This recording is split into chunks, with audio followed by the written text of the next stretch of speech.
So we're going to do a chazara of the Mishnah. Boker Tov, everybody.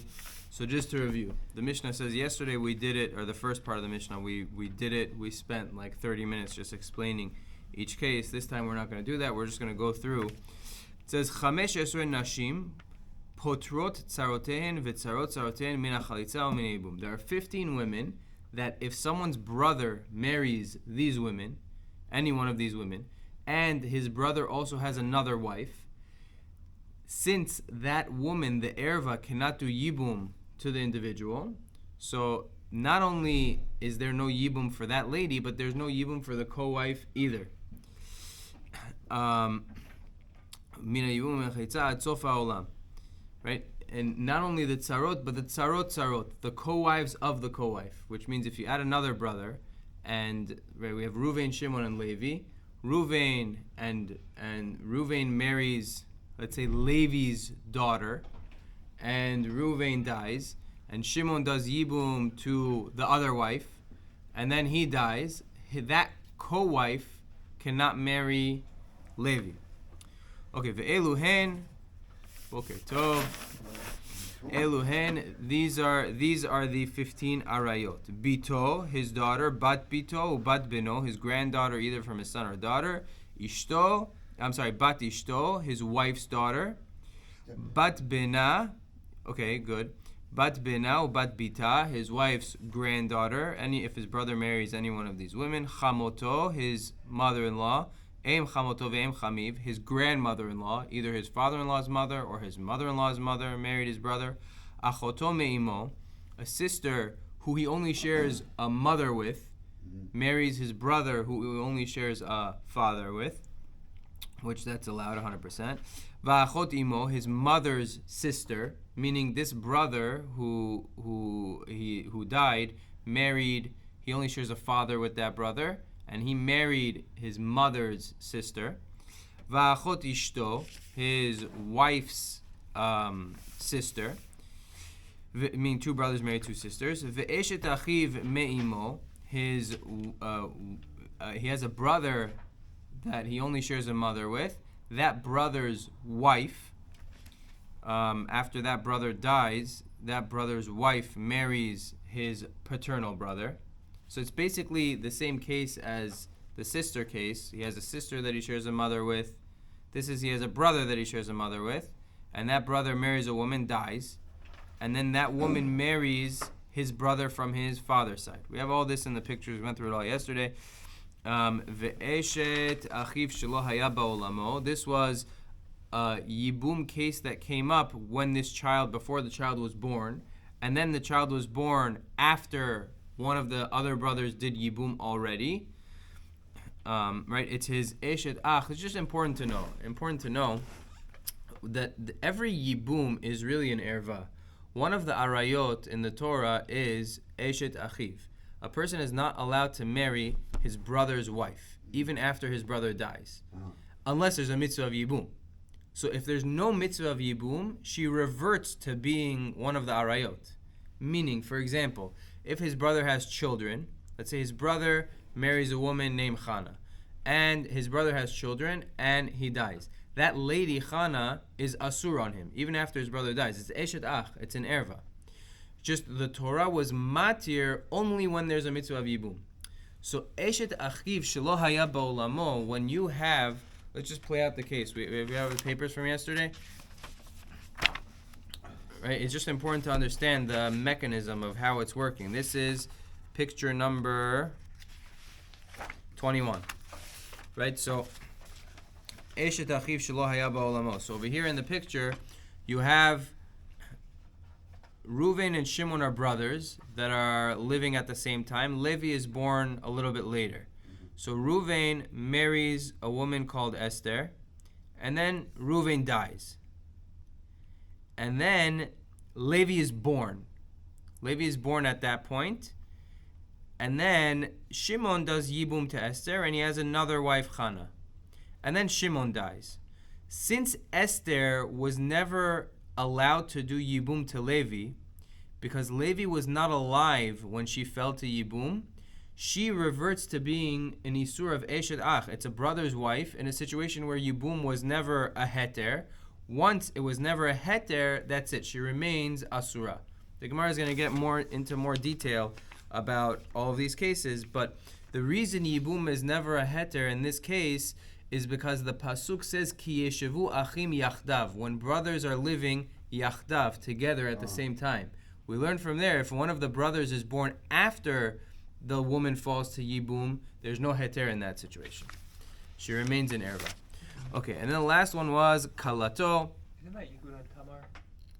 Okay, so good question. All the two cases there are. We'll take a minute to talk about it. The two cases in Tanakh of yibum are actually not halachic, meaning it's Yehuda and Tamar and Ruth and Boaz.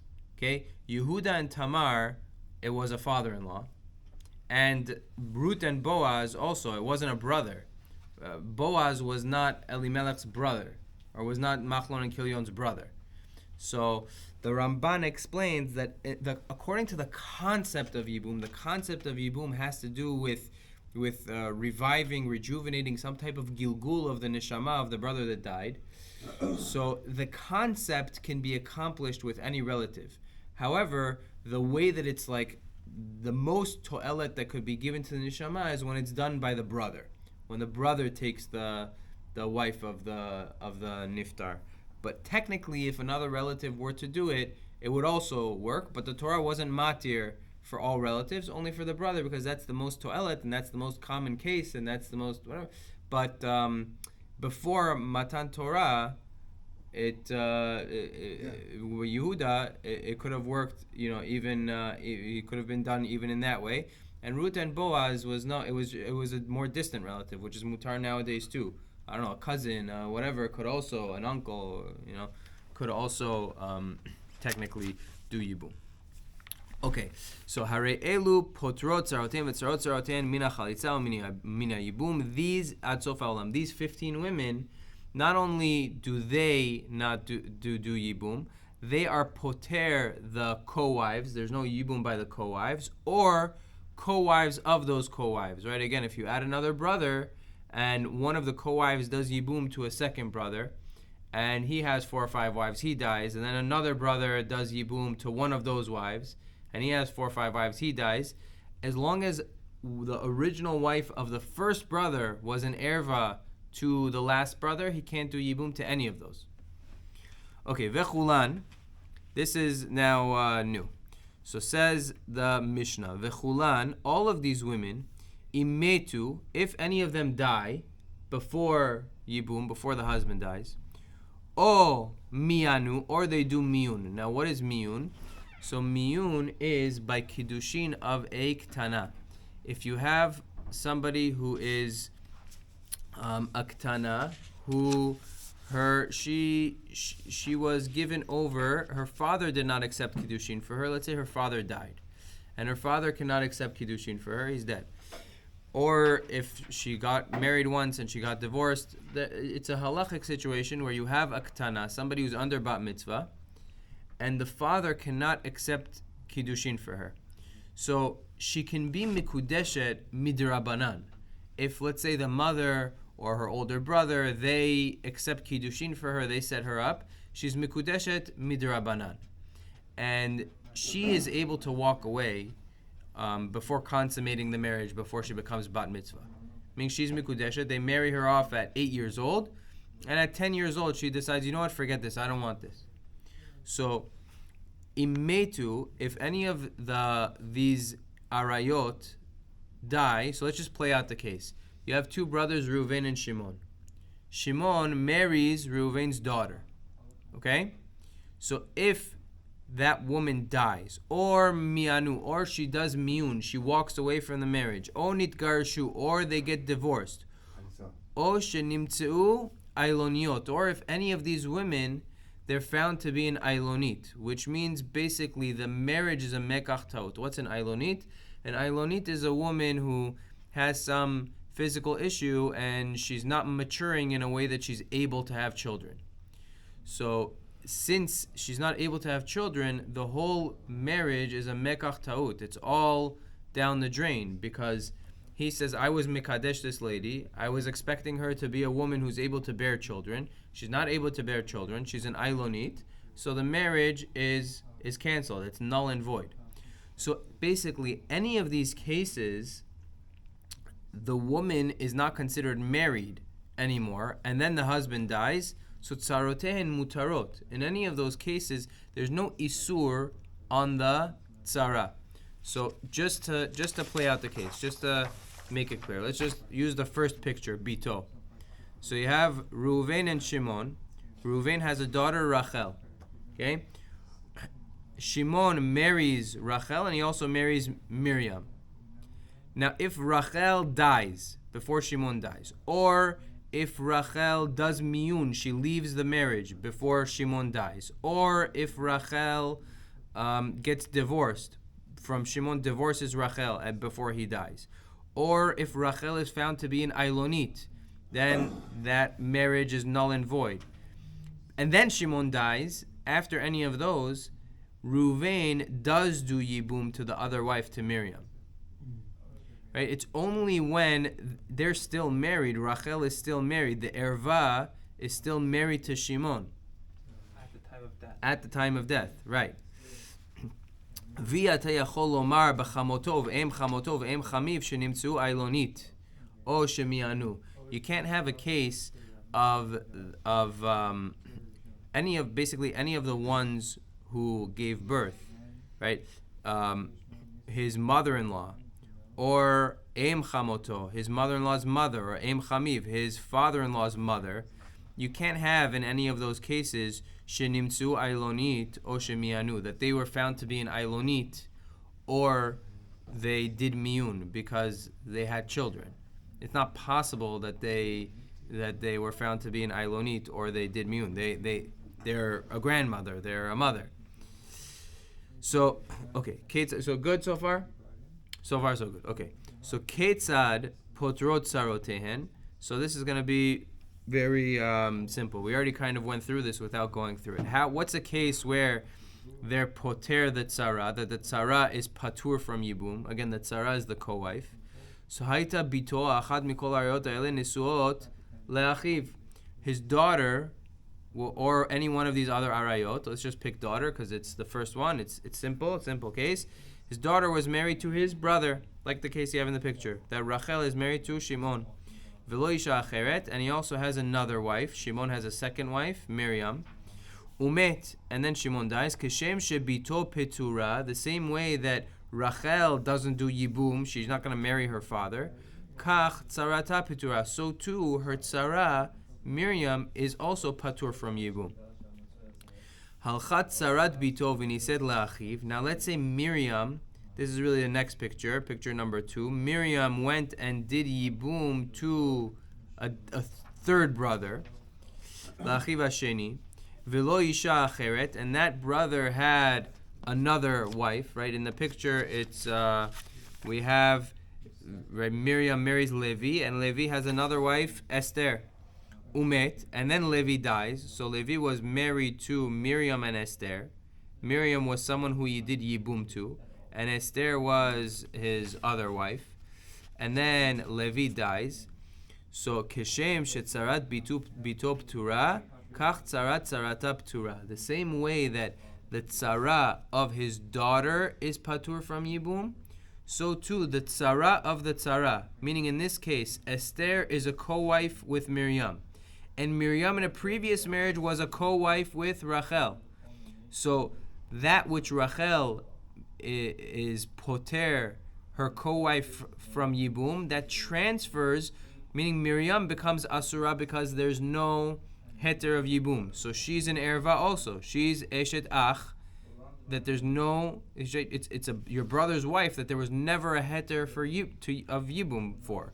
So when she marries the next one, that also, she's a tzarat erva. Esther is a co-wife of an erva, of Miriam, who is an erva, who is eshet ach. It's your brother's wife that there's no heter of yibum for. So it just keeps on transferring on and on. Afilu hen mea. Even if you have 100 brothers and they keep on, doing yibum one after the other, meaning we're just going to show the point that it keeps on transferring. Ketzad. Imetu tzaratein mutarot. So what's the case where we say if they die, the co-wife is mutar? So hayta bito achad mikol hayot elu nisuod la'achiv. The daughter, again, that the first case. Shimon is married to Reuven's daughter. Right? Rachel and Miriam are married to Shimon. Velo isha acheret. And he also has another wife, Miriam. Meta bito o nitkarsha. If Rachel dies or she gets divorced from Shimon, v'achagach met, and then afterwards Shimon dies, tzarata muteret. Miriam is allowed to marry Reuven. There would be a mitzvah of yibum. V'chol hayechola lema'en velo mi'ana. Now, let's say somebody is at an age where she's able to do miyun. Again, miyun is you have an 8-year-old girl, somebody who's under bat mitzvah, who her father did not accept kiddushin for her, or there's a couple of cases of miyun. Either her mother or brother accepted kiddushin for her, or the father one time accepted kiddushin for her, and then she got divorced, and she's still only 8 years old. So now her kiddushin is only derabanan if the father accepts for her. It's called yetoma b'chaye aviha, that case. But either way, kol hayechola lema'en, anyone who is at an age where she's able to do miyun, and she doesn't do it yet, meaning, let's say the husband dies, let's say Rachel in this picture, Rachel is 10 years old, 8 years old, and then Shimon dies. So she could do miyun, but she didn't do it yet. We don't know. It could be that she would have stayed with Shimon if he were to be alive, and the marriage would have been a complete full marriage, or it could be that she would have decided tomorrow to walk out, and the marriage would have never been complete. So it's like a limbo marriage, this marriage, where she could do miyun, but she didn't do it yet. Kol yechola lema'en velo mi'ana. Any case where the woman is able to do yibum, but she didn't do it, sarata choletzet velo mityabemet. In that case, Miriam, in the picture, will do chalitza and not yibum. Why? Because if Rachel is viewed as Shimon's wife, so then Miriam cannot do yibum. If Rachel would have done miyun and she would not be Shimon's wife, Miriam needs to do either yibum or chalitza. So, as if she could have done miyun and she didn't, it's like a limbo status. We don't know how to treat her marriage. Is it a complete marriage? Is it not? So Miriam is safek tzarat erva. Okay, it's a safek whether or not Miriam is a co-wife of an erva, because the marriage of Rachel is like a limbo marriage. So therefore, Miriam would do chalitza, not yibum. Okay, so there are a few cases we're going to learn in the next amud. Also, there are a few cases that you do chalitza and not yibum, but generally, when there's no yibum, there's no chalitza. That's generally the rule. I don't think we ever spoke out, just to speak out. What is chalitza and what is yibum? So, the act, we're going to get more into it, obviously, in the later on prakim, but yibum is bia. Okay, yibum, that's what yibum is. Yibum is the brother takes his brother's wife and does bia. Now, midirabanan, there's something called ma'amar, which we're going to get into, which is some type of kiddushin dirabanan, but midoraita, it's just bia. Chalitza is if the brother does not want to do yibum, so she cannot go free without chalitza. Chalitza is similar to a get. A woman can't marry someone else unless she gets a get from her husband. So this woman whose husband died is connected to the family. She's connected to the brothers. She can't marry anyone else until there's chalitza. It just cuts off, severs all ties. That's what chalitza does. Chalitza is a whole, we're going to learn about it in later prakim, but she has to take off his shoe and spit, and they call him Beit Chalutz Anal, and Kacha Yaseh Laish Asher Lo Liachpotz to Lakim et Beit Achiv, etc., etc. So that we'll get to later. Let's start a little bit the Gemara. So Michti. Okay, so for this, I printed out these papers. There is one mistake on the papers. Not super important. Here, you know what? Pass one back to Avi too. So for this upcoming Amud, I don't have. Okay, we'll share a little bit. I thought I printed more. Okay, so it says Michli, Kulahu Ma'achot Isha Yalfinan. Okay, all of the 15 cases. So I listed all the 15 cases in order. It might confuse you if you look at it now, but once we see the Gemara, the next Amud, that'll be very, very helpful. So the Gemara wants to know that the Gemara's, what the Gemara is going to be focusing on now is what's with the order. The Gemara just wants to know, why are they listed in this order? You had 15. What's the deal with the order? So the Gemara says Michti. Let's take a look. Kuluhu ma'achot isha yalfinan. We're gonna learn later on the next daf Gimel Amud Bet, all of these, the fact that all of these arayot don't do yibum and the co-wives don't do yibum, we learn it all from achot isha, from the case where two brothers married two sisters, right? You're basically a person's wife's sister falling to him in front of him to yibum. So the Gemara says that should be the first case. Litni achot isha bereisha. Achot isha should be the first case. What number is it on the list where I numbered it? Achot isha. It should be the 10th one. Is that right? 12? 12. 9, 10, 11, 12. Yeah. Okay. So achot isha. So why is it? Sorry. On the other page. Achot Ishto is 17. No, on the page I just gave you. Oh. That one, yeah. So the Gemara says, Litni achot isha bereisha. This should be first. Okay, everyone understand why? The Gemara is asking. That's the source. That's the source. Yeah, the source for all the halachot that we're going to learn about Yibum, we're going to read on the next page. That is the source for everything. So if that's the source for everything, it should be first on the list. Why are you starting with Bito? So the Gemara suggests, okay, V'chi tema Tana chumre nakat. Maybe the list is in order. The Tana who wrote the list, he wrote it in order of which one is the most machmir. Meaning, there are different punishments, as you see on the side. Some of them sreifa, some of them just karet, some of them skila. So the Gemara says, okay, maybe we're going in order of what's the most strict. Rabbi Shimon here, and we're going according to Rabbi Shimon. Damar sreifa chamura. He holds sreifa as the most strict punishment. So we're starting with all the ones that are sreifa, and then by the way, the first one that's in orange is not supposed to be sreifa. It's supposed to be karet. That's the mistake.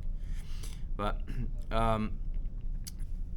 so Rabbi Shimon, Damar sreifa chamura. We're going according to Rabbi Shimon that he says sreifa is the most strict punishment. Yeah. So the Gemara says, if that's the order, it's not really true. It's not really consistent.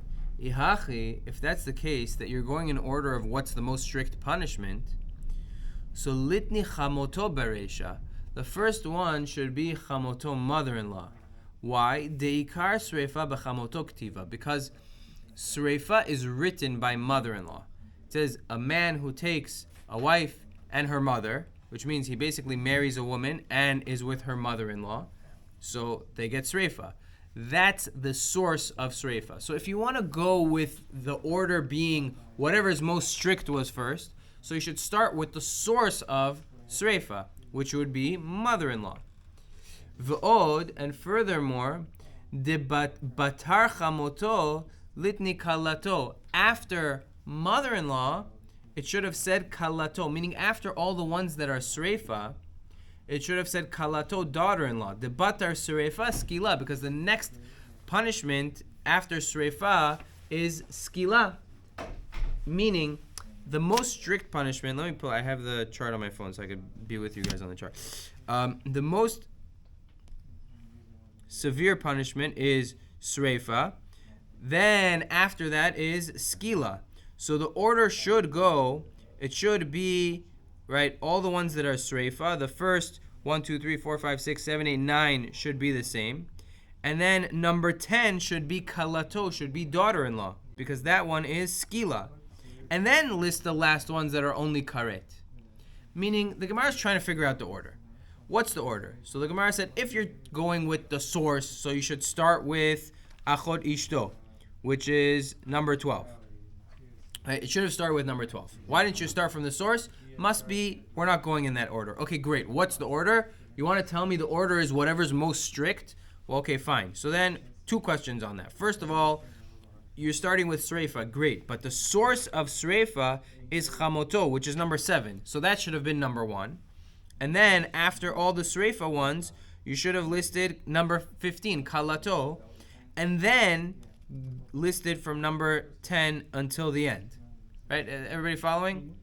So it should, if you're going in order of... You go by punishment or you go by the degree of punishment? Yeah? So that's, the Gemara is asking, if you're telling, the Gemara is trying to figure out what is the order here. If the order is degree of punishment, so then it should be different, right? Chamoto should come first, and his daughter-in-law should be after all the ones that are Sreifa. So the Gemara says, right, V'od, Dilitni, V'od, Batar Chamoto, Litni Kalato, the Batar Sreifa, Skila Chamura. So Ella rather, says the Gemara, Bito, why is daughter first? Kevan Da'atia Midrasha Chavivale. Since the Bito comes from a drasha, it's Chaviv, it's special. So the Gemara says, 1 second, Kuluhu Nami Midrasha Atu. All of these come from a drasha. We just said, we learned all of them from Achot Isha. So the fact that all of these are paturot from Yibum come from a drasha. So why specifically Bito? So you have to hold on for this. So the Gemara says, Nehi Dilinyan Yibum Atyan Midrasha, Ikar Isuraihu Behed Yaktiv. All the other arayot, the isur of the erva is written straight out. Ktiv behu. Bito ikar isura midrasha. Bito, the main isur is from a drasha. Meaning, a person's not allowed to be with his daughter is not written straight out in the Torah. It's written as a drasha. Now, hold on. We're going to have to explain exactly what this means. Dama Rava, Amar li Rabbi Yitzchak bar Avdimi, Atya hena hena, Atya zima zima. This is, we learn in one pasuk it says hena, in another pasuk it says hena, in another pasuk it says zima, in another pasuk it says zima. So if you look at the bottom of the page, you see it says first there's 3 psukim that are quoted. Everyone has the bottom of the paper that I gave you should have 3 psukim quoted. First it says ervat bat bincha o bat bitecha lo tegale ervatan ki ervatecha hena.